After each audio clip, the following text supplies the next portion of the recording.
રાજુલા સરકારી હોસ્પિટલમાં મારામારીના દ્રશ્યો આવ્યા સામે।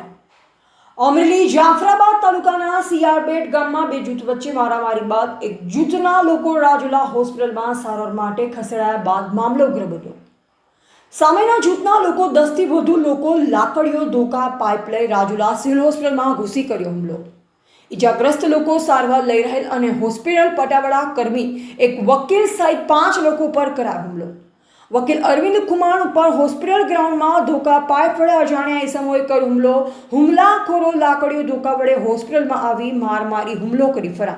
હુમલાખોરો લાકડીઓ ધોકા વડે હોસ્પિટલમાં આવી માર મારી હુમલો કરી ફરાર। સમગ્ર મારામારીના ઘટના સીસીટીવીમાં થઈ કેદ। રાજુલા પોલીસ દોડી આવી તપાસનો ધમધમાટ શરૂ કર્યો। રિપોર્ટર બિપિન રાઠોડ, જિલ્લા બ્યુરો ચીફ, અમરેલી।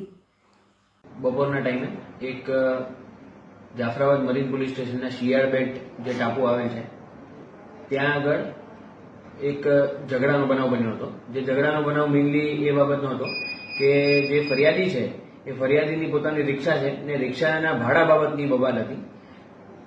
સૌપ્રથમ ત્યાં આગળ ઝઘડો થયો હતો, ત્યાંથી મારામારી જે થઈ એ બાદ ફરિયાદી પોતે રાજુલા એડમિટ થવા આવે છે અને સાથે સાથે આરોપીઓ પણ પાછળથી આવી અને અહીંયા આગળ એમના પર હુમલો કરે છે અને બીજા 2-3 માણસોને પણ ઈજા પહોંચે છે। તો આ રીતનો એક બનાવ બનેલ હતો।